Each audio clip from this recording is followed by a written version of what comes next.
morning, students. This is your English teacher, Mrs. Neema Swami. I hope you all are quite well at your homes, beta. So today we are going to do comprehension. अब ये comprehension क्या होता है? Comprehension means होता है बेटा गद्यांश. Means आपको एक पैराग्राफ दिया जाता है और कुछ क्वेश्चंस दिए जाते हैं. उन क्वेश्चंस के आंसर्स आपको उस पैराग्राफ में से फाइंड आउट करने होते हैं. सो बेटा the topic of our comprehension is Ramu and Somu. तो आइए अब हम पैराग्राफ पढ़ लेते हैं कि रामू और सोमू का जो पैराग्राफ है वो उसमें क्या स्टोरी है उनकी. फिर उनके कुछ क्वेश्चंस होंगे जिनके आंसर्स हम इस पैराग्राफ में से फाइंड आउट करेंगे. There were two friends named Ramu and Somu. Ramu और सोमू नाम के दो दोस्त थे, मित्र थे. One day they decided they would share everything equally that they owned. एक दिन उन्होंने सब कुछ बांटने का निर्णय लिया जो कुछ भी उनके पास था. मीन्स बराबर मात्रा में बांटने का उन्होंने निर्णय लिया.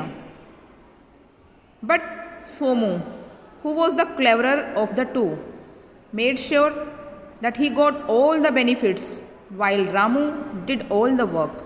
परंतु सोमू जो चालाक था उन दोनों में, दोनों दोस्त थे ना बेटा रामू और Somu.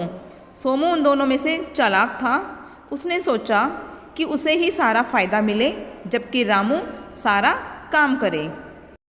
The two friends together owned a blanket, a cow and a tree. दोनों मित्रों के पास एक कंबल, ब्लैंकेट होता बेटा कंबल, एक गाय और एक पेड़ था. एज डिसाइडेड बाय सोमू, जैसा कि सोमू के द्वारा निश्चित किया गया था, डिसाइड किया गया था. Ramu was permitted to use the blanket by day. Ramu को दिन में कंबल का प्रयोग करना था. मीन्स दिन में उसे कंबल ओढ़ने की परमिशन थी. दिन में यानी कि सूर्योदय से लेकर सूर्यास्त तक. मीन्स बेटा मॉर्निंग से लेके इवनिंग तक. While Somu used the blanket at night from sunset to sunrise. जबकि सोमू उस कंबल को रात में ओढ़ता यानी कि सूर्यास्त से सूर्योदय तक, यानी कि बेटा इवनिंग से लेके नेक्स्ट मॉर्निंग तक. This was equal sharing in a way for each had the use of the blanket for exactly 12 hours. यह एक बराबर की हिस्सेदारी थी. मीन्स इक्वल शेयरिंग थी. एक तरह से दोनों 12 घंटे तक कंबल को ओढ़ सकते थे. Still Ramu was the loser. फिर भी रामू के साथ धोखा हुआ. वह लूज़र बन गया, मूर्ख बन गया. During the day it was warm. दिन के समय गर्मी होती थी. And there was no need for a blanket. और उस समय ब्लैंकेट ओढ़ने की कोई ज़रूरत नहीं होती थी. But at night when it was cold, लेकिन जब रात होती थी तो ठंड लगती थी. Somu slept comfortably. कंफर्टेबली होता है बेटा आराम से. सोमू आराम से सोता था. While Ramu शिवर्ड and could not sleep. शिवर्ड होता है बेटा कांपना, जबकि रामू कांपता था और सो नहीं पाता था. एज फॉर द काउ, गाय के लिए भी Ramu on the front half of the animal. Ramu को उस पशु का आगे वाला हिस्सा दिया गया. While Somu on the back half, जबकि सोमू को पीछे का आधा हिस्सा दिया गया. Thus it became Ramu's duty to take care of the cow, to feed it and give it water every day. ऐसे में रामू का काम था कि वह गाय की देखभाल करे, उसे खिलाए और रोज़ाना पानी पिलाए. Somu simply milk the cow in the morning and evening and either drank the milk और सोल्ड इट. अब सोमू क्या करता था? सोमू आराम से गाय का दूध निकालता सुबह और शाम. अब उस दूध का वो क्या करता? या तो वो उस दूध को पी जाता बेटा या फिर बेच देता. When it came to the tree, जब पेड़ की बात आई, Ramu was given the trunk and the roots. Trunk होता है बेटा तना, रूट्स होती हैं जड़ें. तो रामू को तना और जड़ें दी गई. While Somu took the branches and the leaves, जबकि सोमू को शाखाएं और पत्ते दिए गए. ब्रांचेस मीन्स बेटा शाखाएं, लीव्स पत्ते. As a result Ramu had to took after the tree. अब उसका क्या रिजल्ट हुआ?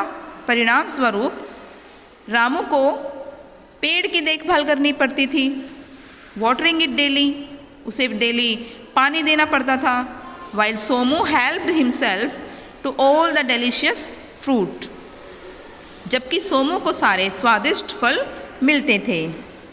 तो बेटा देखा आपने इस स्टोरी में रामू जो है बहुत ही मूर्ख और सोमू जो है बहुत ही चालाक है। उन्होंने तीनों चीज़ें कैसे डिवाइड की? ब्लैंकेट को उन्होंने डिवाइड किया। रामू को तो दिन में मिलता था ओढ़ने को, सोमू को रात को मिलता था, जबकि दिन में ज़रूरत नहीं होती थी। रात को ठंड की वजह से सोमू आराम से सोता था। गाय को उन्होंने कैसे डिवाइड किया? गाय का आधा हिस्सा, आगे वाला हिस्सा तो रामू के हिस्से आया और पीछे वाला सोमू के। रामू आगे से उसको खिलाता पिलाता उसकी देखभाल करता और सोमू पीछे से उसका दूध निकालता, उसको पीता और उसको बेच देता। ऐसे ही उन्होंने ट्री को डिवाइड किया। ट्री का जो तना और जड़ें जो हैं वो तो रामू के हिस्से आए और शाखाएं और पत्ते सोमू के हिस्से आए। तो रामू तो पूरा दिन भर उनकी देखभाल करता, उनको पानी देता और सोमू उसके स्वादिष्ट फलों का आनंद लेता। तो इस कहानी में दो मित्र बताए गए हैं जो कि एक मूर्ख और दूसरा चालाक है। लेट्स डू सम क्वेश्चंस बेटा। Question number 1, who were the two friends? दो मित्र कौन थे? Answer is Ramu and Somu were the two friends. Ramu और सोमू दो मित्र थे। Question number 2, what did the two friends decide to do? दोनों मित्रों ने क्या डिसाइड किया, क्या निर्णय लिया, क्या निश्चय किया? The answer is they decided to share everything equally. उन्होंने हर चीज़ को, प्रत्येक चीज़ को बराबर मात्रा में बांटने का निश्चय किया। Question number 3, who was the cleverer of the two? दोनों में चालाक कौन था? Answer is Somu was the cleverer of the two. दोनों में चालाक सोमू था। Question number 4, right opposite words for cold and night. बेटा कोल्ड और नाइट यानी कि ठंडा और रात, इन दोनों का आपको अपोजिट वर्ड्स बनाने हैं। Then answer is cold hot. Cold का अपोजिट क्या हो जाएगा? हॉट। नाइट डे, नाइट का अपोजिट हो जाएगा day. Question number 5, make meaningful sentence of blanket. Blanket कंबल, ओके। तो आपको ब्लैंकेट का एक मीनिंगफुल सेंटेंस बनाना है। The answer is blanket was costly. Blanket महंगा था, कंबल महंगा था। नाउ बेटा read the comprehension by watching video. Have a good day.